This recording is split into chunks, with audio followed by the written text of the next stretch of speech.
I think that metaphorically, the Persian Gulf has become the Hotel California for Donald Trump. You can check in, but you can't check out.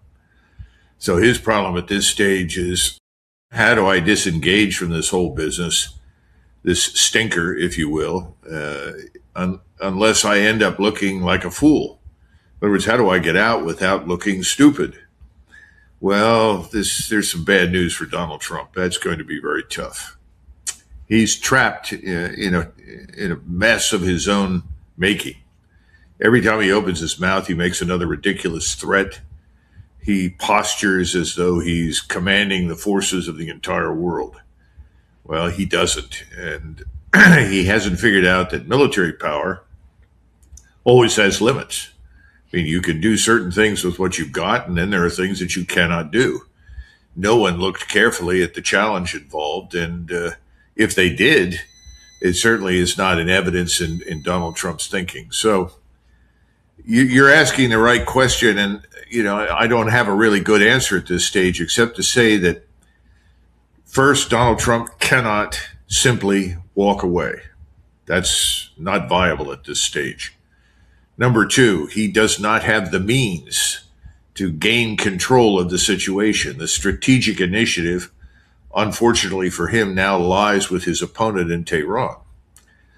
Three, there isn't much evidence that if he goes back and attacks Iran as he did before, perhaps even more violently, that the outcome will be any different. There is just no evidence that this regime feels compelled to surrender to him. And then finally, there is no amount of pain that he can inflict that's going to change that outcome. In fact, I think the pain that he's going to inflict is not so much on Iran, but on the rest of the world. We're looking at not just supply chain disruption. In some cases, we're looking at supply chain destruction. We knew after the first sort of 3 weeks of incessant bombing and missile strikes that it would take at least 2, maybe 3 years for the Gulf to recover, if it stopped. But it was also clear after that first 3-week experience that if he came back and did it again, particularly if it was even more intense, it would probably be a decade or more before the region would recover from this disaster. Now, again, what happens at home in the United States is really decisive. Inflation is rising. Depending upon who you talk to, we could be looking over the next few years at inflation at 10, 12, 15%. I mean, that's how dangerous this is right now. In addition to that, if you set aside the sovereign national debt and pretend that doesn't exist, I suppose you can argue things don't look that bad. But unfortunately, we're going into territory we haven't seen since the 1970s.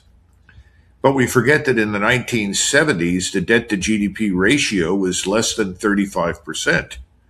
Today, it's over 125% and rising rapidly. At the same time, bond markets around the world are being destroyed. I mean, all the bond markets are rising. The yields are rising.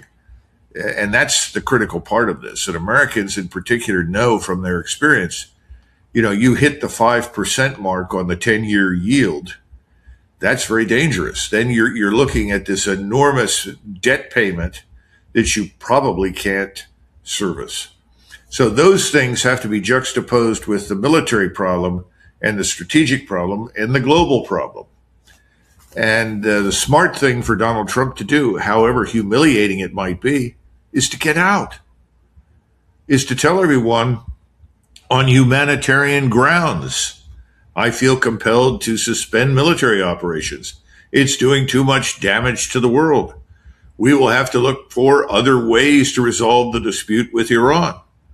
That would be the best possible thing that he could do. And here's another part of this, Jesse, that most people overseas don't understand. If he did that now, no one in the United States would care. No one's really watching it that carefully.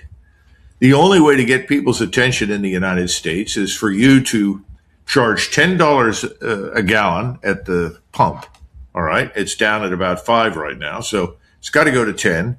And then you've got to kill 500 or 1,000 of us in a day. So why even run that risk if you're president of the United States? Why not get out? Why not do what I described? Well, he can't. It's incomprehensible to him.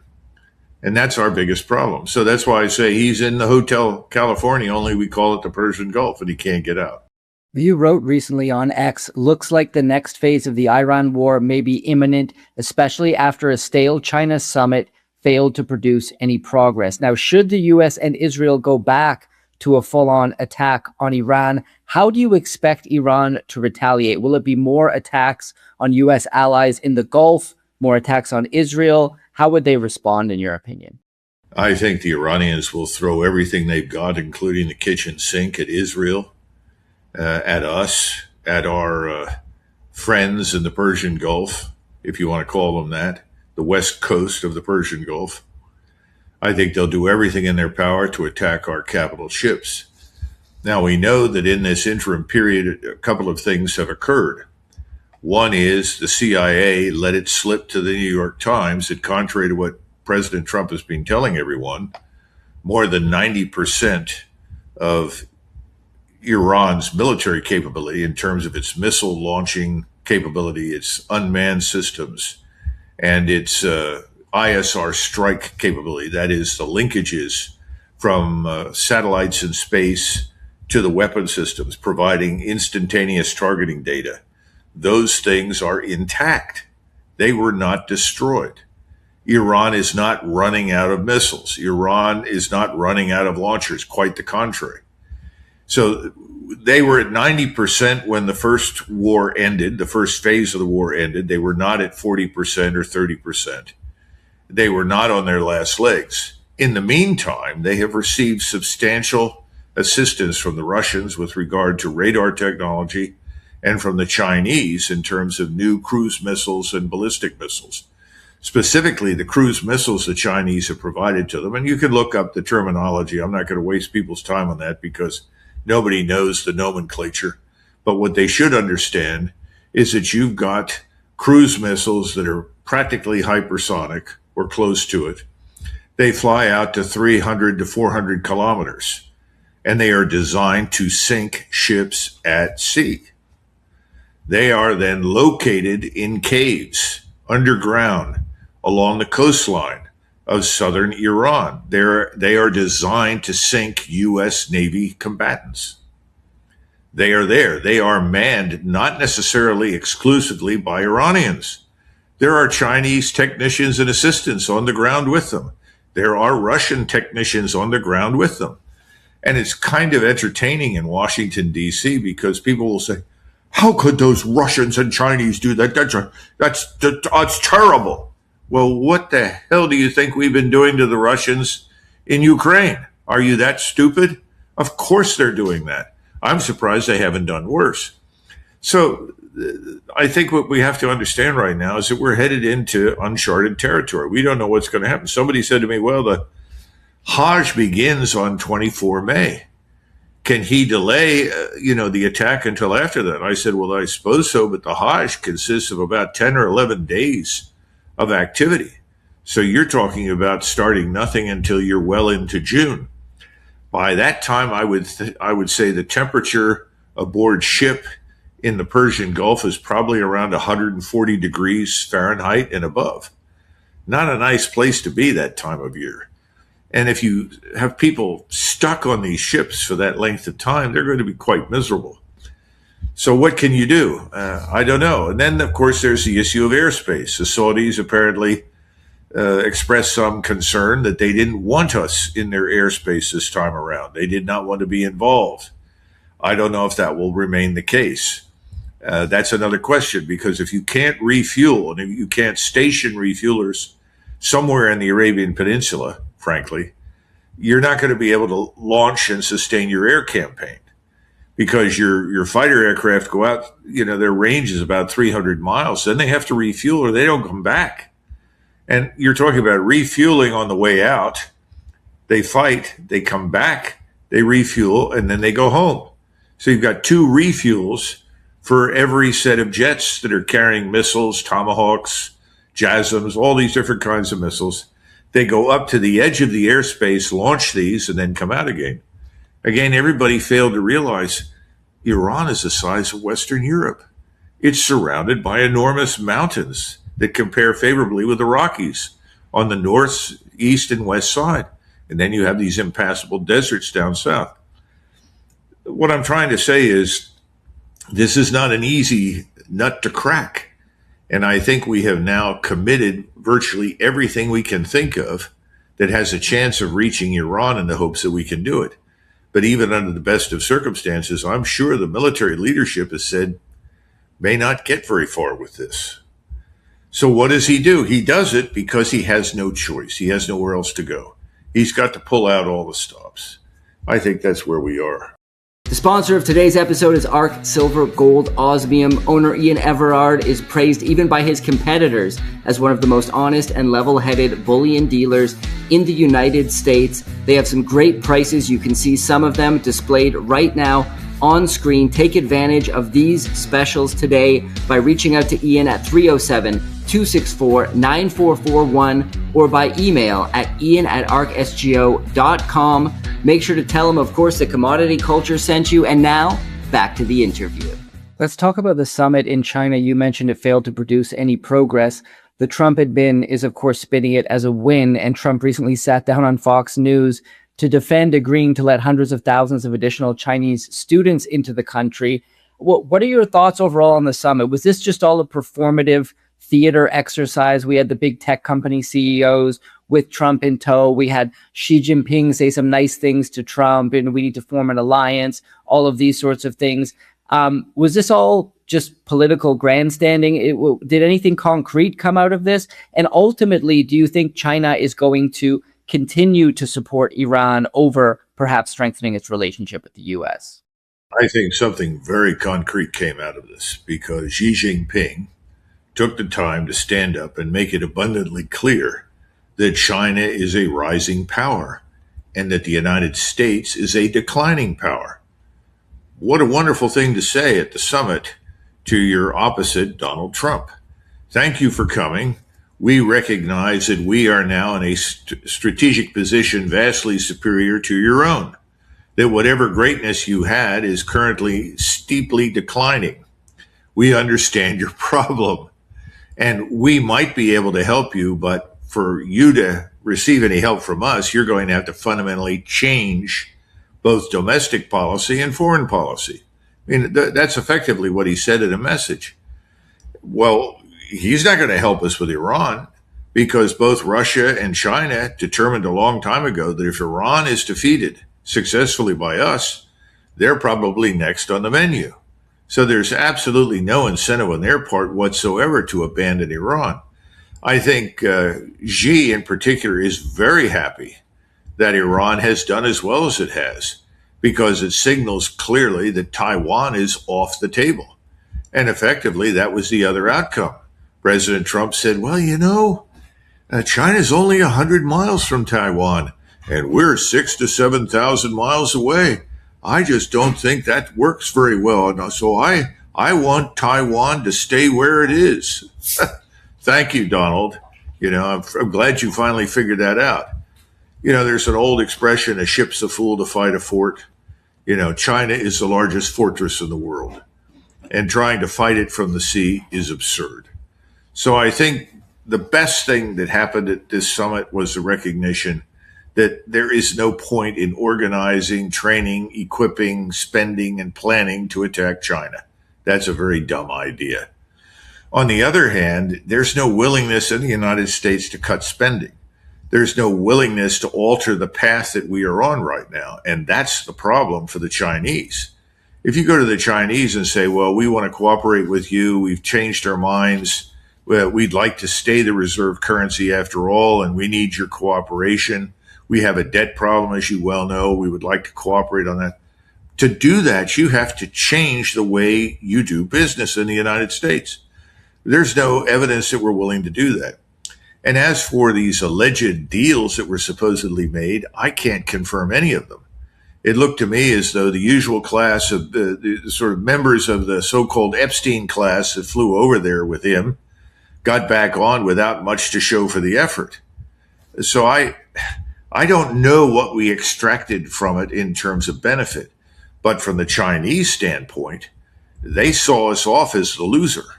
They were polite about it, but that was the real message. We're the big men on the block, not you. You need us. We don't necessarily need you. And of course, to add insult to injury, Vladimir Putin flies in a couple of days later and is now sitting over in Beijing, basking in the sunlight along with his friend Xi. And it makes sense. People say, well, this is wrong. Why the Chinese and Russians, they don't trust each other. Look, this has nothing to do with trust. It has everything to do with need and necessity. There's a symbiotic relationship there between Russia and China. Russia has all the resources, minerals, oil, gas that you can imagine available for Chinese use. China has the largest manufacturing base in the world. The Russians need that manufacturing base to keep up with the West, to keep up with the rest of the world. And China needs Russia in Central Asia. Russia and China both have an interest in keeping Central Asia stable, prosperous, and peaceful. Because, a few years ago, there was this individual, his name was Genghis Khan, and he tended to break the furniture and ruin everything between Russia and China. They don't want to go through that. But the Chinese are much less popular in Central Asia than the Russians. The leaders in Central Asia look at Vladimir Putin as almost an insurance policy against bad things happening in their country, because they are as interested in crushing and destroying Islamist radicalism and ISIS and Al-Qaeda and everything else as we are. So the Russians can help them with that, and they know they can always turn to the Russians for that. Chinese aren't very comfortable with those sort of things. They don't do those things well. China is not a natural military power. It can build military power because it's rich and profitable, but it is not by nature a martial power. It has no need of more territory. It doesn't need any more people. So China is very different from what we in the West imagine. We keep trying to transform China into some sort of imperial Japanese state. It's not. Never has been, never will be. So I think what we're seeing is that the United States increasingly is going to have to defend itself. And that means it's going to have to focus in the Western Hemisphere, and it's going to have to look at what happens here in North America. And what I was trying to say at the beginning is the Chinese are not fools. They see all the problems that we were talking about at the beginning inside American society. The lack of cohesion, the potential for unrest, the supply chain problems that we've got now. All of those things are the proverbial chickens coming home to roost. The Chinese know that. We are going to have to turn away from these things overseas and look inside our country. And it's not just Donald Trump. It's kind of interesting because I was listening to Congressman Adam Smith. He's from Washington State, right up there on the border with you. And he was talking about Islamist terrorists in places like Somalia and the Congo and Nigeria and so forth, and that we're attacking, and we have to be concerned about this. Let me tell you something. When things get unraveled here in the United States, when we have unrest in our cities, when people can't buy the things that they need, when gasoline is $10 a gallon, I mean, we just go down the list of all the things that could happen. Nobody gives a damn what happens in Central Africa or anywhere else in Africa. And right now, it doesn't matter to us. This is something people in Washington don't understand. They really think that things around the rest of the world matter, not to us. And that's Donald Trump's biggest problem right now with the Persian Gulf. 64% of people polled are opposed to the war in the Gulf. Well, if we go back to 1914, higher numbers than that were opposed to involving ourselves in the war in Europe. In 1914, 1917, the same thing was true in 1938, 39, 40, 41, 42. If the Japanese had not attacked us, there was no support for intervening in Europe. Americans are focused on what happens here, period. And these politicians don't get it, but they're going to get an education when things fall apart economically here. Well, speaking about things potentially falling apart economically, the Strait of Hormuz remains closed to most vessels, and the pressure mounting on global energy markets continues as we've seen WTI crude surge to over $100 a barrel and stay pretty consistently at that triple digit level. Assuming things don't get resolved soon, how bad could things get for the global economy? $200 a barrel before the end of the year. And the world is not going to punish or penalize Iran for that. They're going to look at us, because today it was announced that 26 ships, these are tankers, left the Persian Gulf, flowed right through and out into the open ocean. They paid the toll, they were escorted, they got out safely. We're going to see more of that. And Iran is managing it. That makes us very unhappy. We don't want to sign an agreement that would give them control over that. But I remind everybody that after World War I, that's exactly what the British did with the Turks. The Turks control the Dardanelles. Not the British, not the French. There was a convention, everybody met, the rules were established, and it was acknowledged that Turkey, since it controls most of the terrain around the Dardanelles, should run the Dardanelles, manage it. They have, and it's worked very, very well. I predict the same thing will happen with Iran. There'll be a meeting, all the nations of the world will get together, and then Iran will be responsible for ensuring that the commerce flows. That's where we're headed. So the sooner America realizes this and walks away, and I'm talking about Donald Trump, not America so much, the better off we'll all be. But I don't think that's going to happen without another round of stupid warfare. Now, the Russia-Ukraine conflict, which has taken a backseat to the Iran war in the news cycle, is nonetheless also escalating with a major attack on Kiev by Russia and retaliation by Ukraine on Moscow via drone strikes. We've been hearing for a while now that Russia has a massive advantage on the battlefield. But if that's the case, why haven't they been able to get this war wrapped up through a military victory? And how do you expect the war to eventually resolve? Well, Jesse, you asked a question that's on every Russian's lips. Right now, I would say that I guess the latest polls I saw gave Vladimir Putin 82% support in his country. Everybody acknowledges that Vladimir Putin has done a wonderful job of maintaining the standard of living. Most people in Russia are not miserable. Most people in Russia are well fed. They have heat. They have whatever they need in their, in terms of fuel and automobiles and so forth. But the average Russian is beginning to say, look, let's stop this. This needs to end. This has gone on too long. So there is a lot of pressure, if you want to call it that. I don't know if I would call it pressure as much an atmosphere that surrounds Putin now. From his inner circle, it says, sir, boss, let's go. Let's get this done.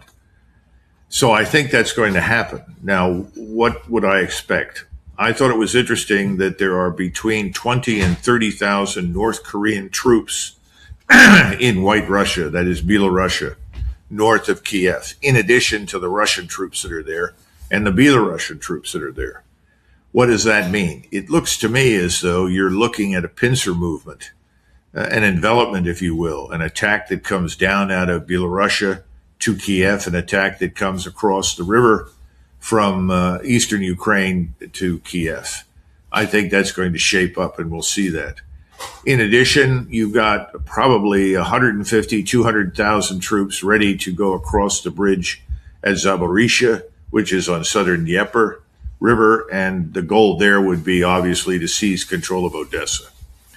Why Odessa? Odessa has been a Russian city, a Russian-speaking city, since it was finally annexed by the Tsars, and that would go back to about 1776. In other words, it was Russian longer than the United States has existed. They're going to retake Odessa. The last time Russians were in Odessa, they were herded into buildings and burned alive by Ukrainians. The Russians have not forgotten that, so they will redress that grievance. And then there's Kiev. They've been very reluctant to do much damage there, but increasingly, even the public is saying, try to avoid damage to the sites that they regard as holy. They see Kiev almost in the same way that Christians and Jews and Muslims see Jerusalem.